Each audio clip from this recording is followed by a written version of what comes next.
Okay, let's look at our outcome here. All right, here's my bird beak. And I am going to take just a little bit of powder and powder the inside so my edges don't stick to themselves, but I'm not going to douse it with powder. Okay. And I want to see if you can see this as I'm doing it. I'm going to reach in here and pull off one side. Okay. And I'm going to peel it out of the cup. I have to be gentle. Ding! Okay.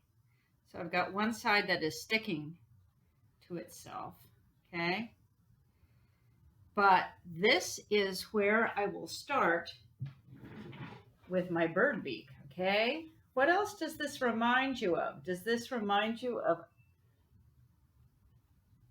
could that be a dog or a cow mouth? I don't know. Looks pretty great. Okay. But let's look at this as bird beak. So what I do in terms of bird beak is I will cut a triangle into the gelatin coming down to a point like so. Can you see me doing that?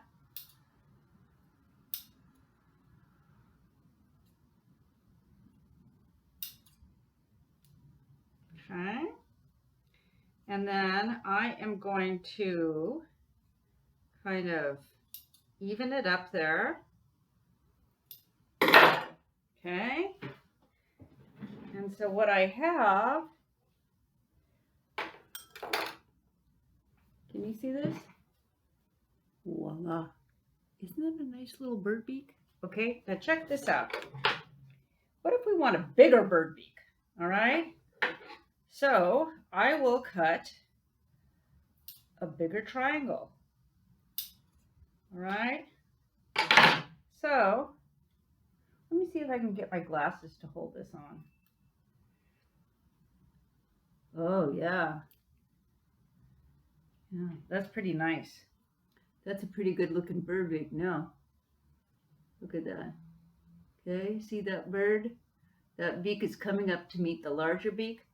But this also, I mean, check it out. It could be a lion's nose. Okay, I think this actually works a little bit better for your bird beak, don't you? Ding! Okay, so that's kind of fun. All right, you can also have a jaw that extends this way. Okay, you get the drift, right? So that is coming from the bottom of the cup. Okay, now I did this while I was waiting for the other stuff to dry. I use a spoon, a kitchen spoon, and it's the same idea as rolling it around the cup. I roll it around the spoon, okay? And I've done this with blue. This could be a fish mouth. So I rolled it around, I put it in the freezer, and now I'm gonna peel this out of the spoon and let's see what we have here. Okay, you can see me peeling it out of the spoon. Yeah. All right, and I've got this neat little cup here, okay? Now, look, you could put it over your mouth like so, okay? And so what I've had students do with this is they cut it down the middle, and this becomes fish mouth, okay? Or turtle mouth. Kind of hard to see, you know, when I'm trying to do it on myself, but you get the drift, right? There are two pieces, you put them together and it kind of looks like either fish or turtle. Okay, now remember our green scales? What I want to do is I want to show you how you can use these. Okay, so I'm going to set up a pattern on my arm and then show you. And what I'm going to do is I'm going to use scales that are the same size, and then I'm going to go down a size right below my top row, and you'll start to see how it looks a little bit like a lizard or a snake or some sort of reptile. Okay, can I show you that? Do you see how that's working? Okay, so that's with the scales apart. Okay, now what you can also do is you can also overlap these scales. Okay, and create a pattern that way. Do you see how I'm overlapping them? I don't know. Can you see that? All right. So beautiful scales this way. Now, you can also pour out a flat piece of gelatin like so. And say you don't want round dots for your scale. Say you want little triangles, okay? And again, if I have a big flat piece, I might put just a little bit of powder. I don't want to douse it, but just a little powder so it's not too tacky. All right. And I want to show you what I'm going to do here. I am going to cut diamonds. Okay. I'm going to cut diamond shapes into this gelatin here. Okay.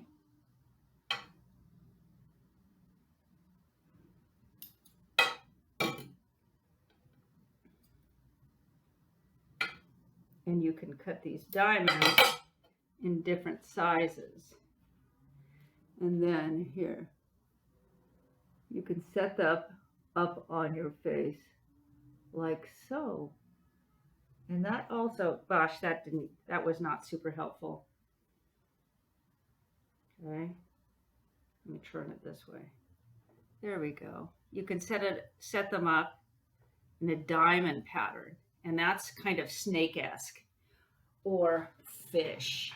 Okay, so you can do that by cutting sheets of this into different sized diamond pieces. Okay, and if I make a mistake or I don't like it, I fix it. Beautiful little piece of gelatin. Do you see how there are so many things that we can make with this? I'm really loving it.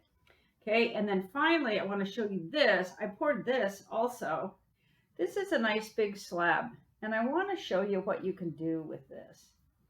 You could do bird beak or elephant tusk, or pardon me, not tusk, trunk. Okay, I'm going to take my glasses off. So do you see? Do you see? You glue it together down here. So you would cut some of it off right here. And then what I do is I cut this into the shape under my eyes here. Okay, so that too can be a bird beak. It can be an elephant trunk. It can also, oh my God, do you see that elephant ear? Are you wild for that? Okay, so it can be elephant ear. So I know it's hard to see this on video, but what I'm really excited about is the creative potential that you have with gelatin, whether it is bird beak, fish mouth, the beautiful scales, or elephant ear and trunk. Don't limit yourself to what I've been doing. What I want you to do is figure out what your goal is that you're trying to accomplish, and then how can you best use the gelatin to support your goal. Okay.